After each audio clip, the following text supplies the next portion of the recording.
Channel بات کرتا ہے اٹھا کے منہ بھی شاہوں سے، جہاں کو باخبر کرتا ہے یہ مفلس کی آہوں سے۔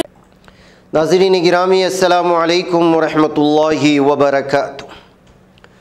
آج کی بات خاص بات میں آپ لوگوں کا استقبال ہے۔ ناظرین گرامی، میں انصار عزیز ندوی اس وقت آپ لوگوں کے سامنے دن بھر سے آئی ہوئی کچھ اہم ترین خبروں کی تفصیلات لے کر کے حاضر ہوا۔ تفصیلات میں جانے سے پہلے میں آپ کو اطلاع کر دوں کہ آج کے دونوں پرائم ٹائم شائع ہو چکے ہیں، جس میں اہم ترین خبروں پر تبصرہ ہوا ہے۔ جن احباب نے نہیں دیکھا، جائیں دیکھیں، دوسروں تک پھیلانے کی کوشش کریں، لنک کو شیئر کریں۔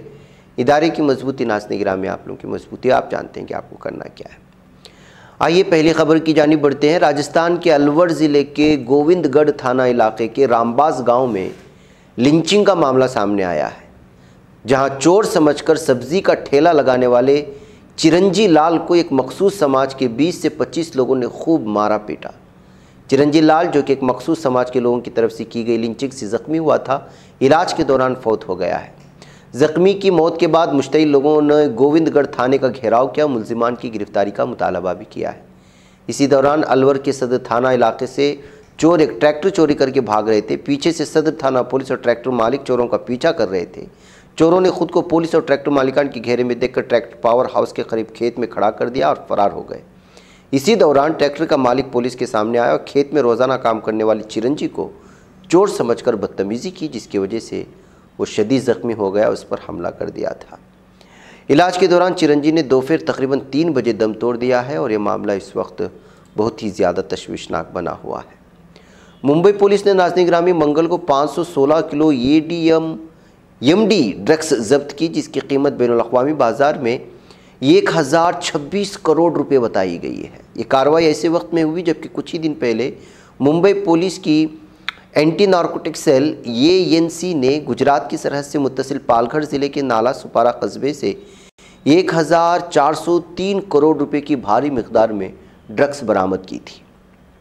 ANC نے 3 اگست کی رات نالا سپارہ کے چکردھر نگر علاقے میں سیتارام بلڈنگ سے ایک شخص کو 702 کلو گرام میفریڈون کے ساتھ پکڑا اور 2 پیڈلر کو گرفتار کیا تھا۔ ضبط ڈرگس کی قیمت 1403.5 کروڑ روپے بتائی جا رہی ہے۔ ناظرین، ادھر اس بات کا مشاہدہ کرتے ہوئے کہ اگر بیوی کمائے تب بھی معاشی ذمہ داری شوہر کی ذمہ داری ہے اور وہ جو کچھ بھی کماتا ہے اسے خرچ کرنے کا ذمہ دار ہے۔ ایک سیشن عدالت نے گھریلو تشدد کے ایک مقدمے میں ایک 52 سالہ شخص کے اس چیلنج کو مسترد کر دیا کہ وہ اپنی بیوی کو عبوری کفالت ادا کرے جو ایک کاروباری خاتون ہے، وہ اس سے زیادہ کماتی ہے۔ اس جوڑے کے 2 نابالغ بیٹے ہیں۔ اس نے 2015 سے الگ رہنا شروع کر دیا تھا۔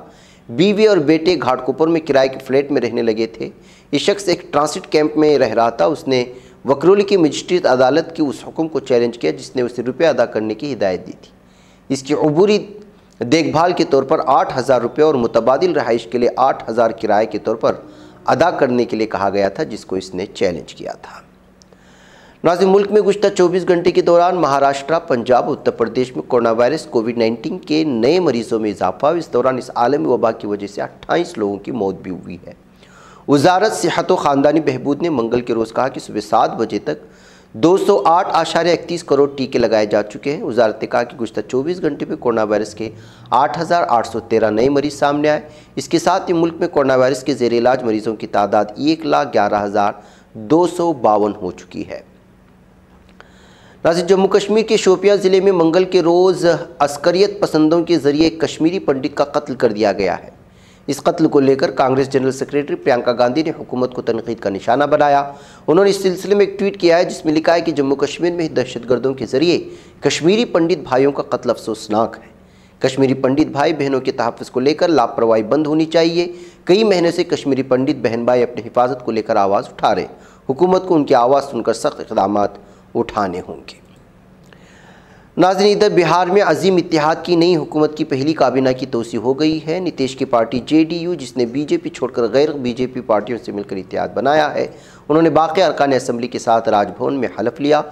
گورنر پھاگو چوہان نے سب سے پہلے 5 MLA کو وزارت کا حلف دلایا۔ حلف لینے والے وزراء میں سے 16 RJD، 11 وزیر اعلیٰ نتیش کمار کی JDU، 2 کانگریس، 1 سابق وزیر اعلیٰ جیتن رام مانجھی کے ہندوستانی عوام مورچہ HAM سے اور 1 آزاد۔ واضح ہے کہ وزیر اعلیٰ نتیش کمار نے داخلے کی وزارت اپنے پاس رکھی ہے اور بہار کے نائب وزیر اعلیٰ اور RJD کے رہنما تیجسوی یادو کو صحت کی وزارت دینے کا فیصلہ کر لیا ہے۔ ناظرین، مودی حکومت میں جاری کمر توڑ مہنگائی کے درمیان عام آدمی کو مزید ایک جھٹکا لگا ہے۔ دودھ کا کاروبار کرنے والی کمپنی امول اور مدر ڈیری نے ایک بار پھر دودھ کی قیمت میں 2 روپے فی لیٹر کا اضافہ کر دیا ہے۔ نئی شرحیں بدھ 17 اگست 2022 سے نافذ ہوں گی۔ کانگریس نے اس تعلق سے رد عمل ظاہر کرتے ہوئے کہا ہے کہ دہی لسی پر GST کی مار کے بعد اب دودھ کو بھی نہیں بخشا۔ ظاہر ہے اس اضافے سے عام آدمی کی جیب پر بوجھ بڑھے گا۔ ناظرین، کانگریس نے کارپوریٹ ٹیکس میں چھوٹ لے کر مودی حکومت کو تنقید کا نشانہ بنایا۔ کانگریس ترجمان پروفیسر گورو ولبھ نے آج کہا کہ 2 سال میں کارپوریٹ ٹیکس کٹوتی سے ملک کو 1.84 لاکھ کروڑ روپے کا نقصان ہوا ہے۔ انہوں نے پوچھا کہ آخر کمپنیوں تک یہ کیوں محدود ہے؟ سوٹ بوٹ کی حکومت متوسط اور ذیلی آمدنی والے طبقے کو بھی ٹیکس کٹوتی کی درکار ہے۔ ناظرین گرامی، ادھر لبنانی نژاد امریکی ہادی مطر، جسے سلمان رشدی کو نیو یارک میں گزشتہ جمعہ کو قتل کرنے کی کوشش کے الزام میں گرفتار کیا گیا ہے، اس کی ماں نے کہا ہے کہ اس کا بیٹا امریکہ میں پیدا ہوا اور وہیں پرورش پائی۔ وہ صرف 1 ماہ کے لیے سن 2018 میں مشرق وسطیٰ گیا۔ اس 1 ماہ کے دوران وہ متعصب بن کر کے واپس آیا۔ واپسی پر اس نے خود کو گھر کے تہخانے میں بند کر لیا اور کئی مہینوں تک اپنے خاندان سے بات بھی نہیں کی۔ لبنانی نژاد سلوانا فردوس نے ان خیالات کا اظہار برطانوی اخبار ڈیلی میل کو دیے گئے ایک انٹرویو میں کیا ہے۔ ناظرین، بین الاقوامی ریسکیو کمیٹی یعنی IRC نے پرزور مطالبہ کرتے ہوئے ان 39 شامی پناہ گزینوں کے انخلاء کے لیے فوری اقدامات کا مطالبہ کیا ہے، جن کے بارے میں کہا جا رہا ہے کہ وہ یونان اور ترکی کی سرحد سے متصل دریائے ایوروس میں ایک چھوٹے سے جزیرے پر پھنسے ہوئے ہیں۔ یونان کا کہنا ہے کہ یونانی سرزمین سے باہر اس جزیرے پر اسے کسی بھی شخص کا کوئی سراغ نہیں ملا۔ یہ بات یونانی وزیر برائے امور ترک وطن نوٹیس میتا راچی نے کہی اور بتایا کہ ایتھنز حکومت نے ترکی کو اس سلسلے میں چوکنا کر دیا ہے۔ ناظرین، صدر رجب طیب اردوغان کی دعوت پر ترکی آنے والے ملیشیا کے شاہ سلطان عبداللہ ریاض الدین المصطفیٰ باللہ شاہ نے انقرہ میں مزار اتاترک پر حاضری دی۔ انہوں نے مزار پر پھول رکھے اور احتراماً خاموشی اختیار کرنے کے بعد گوشہ میثاق ملی پر موجود خصوصی کتاب میں اپنے تاثرات قلم بند کیے۔ انہوں نے اپنے تاثرات میں لکھا ہے کہ میں ایک آزاد جمہوریہ ترکی کا دورہ کرنے پر خوشی محسوس کر رہا ہوں۔ یہ دورہ ترکی اور ملیشیا کے درمیان 2 طرفہ تعلقات کے فروغ میں معاون ہوگا۔ میری اور میری اہلیہ کی دعا ہے کہ اللہ ترکی اور اس کے عوام کو ہمیشہ اپنے حفظ و امان میں رکھے۔ ناظرین، امریکہ کا ماننا ہے کہ ایران کے ساتھ جوہری معاہدے پر واپسی کا واحد راستہ اس کے غیر منطقی شرائط سے دستبرداری ہے۔ امریکی امور خارجہ کے ترجمان نیٹ پرائس نے کہا کہ امریکہ یورپی یونین کے معاہدے کے تحت خصوصی طور پر وضع کردہ حتمی شرائط پر اپنا جواب جلد دے گا۔ نیٹ پرائس کا کہنا تھا کہ ایک جامع مشترکہ پلان سے ہم آہنگ منطقی انجام تک پہنچنے کے لیے ضروری ہوگا کہ ایران اپنی غیر منطقی شرائط سے دستبردار ہو جائے۔ ایران کی شرائط غیر ضروری ہے۔ ناظرین، وزیر قومی دفاع حلوسی آقار نے یوکرین کے وزیر دفاع وولیکسی ریزنکوف سے فون پر بات کی ہے۔ وزارت قومی دفاع کے بیان کے مطابق ملاقات کے دوران یوکرین کی تازہ ترین صورتحال اور اناج کی ترسیل پر تبادلہ خیال ہوا ہے۔ ناظرین، ایران کا ماننا ہے کہ اس کی جانب سے جوہری معاہدے کی بحالی کے لیے حتمی تجاویز تحریری طور پر آج پیش کر دی جائیں گی۔ خبر رساں ایجنسی ایرنا کے مطابق ایرانی وزیر خارجہ کا ماننا ہے کہ جوہری معاہدے کی بحالی سے متعلق حتمی تجاویز تحریری طور پر پیش کر دی جائیں گی۔ اگر یہ تجاویز تسلیم کر لی گئی تو جوہری معاہدے کی بحالی کے لیے ہم تیار ہوں گے۔ ناظرین، چین امریکی کانگریس کی اسپیکر نینسی پیلوسی کے دورے تائیوان کے بعد جزیرے کے حکام سمیت آزادی کے حامیوں پر پابندیاں لگائے گا۔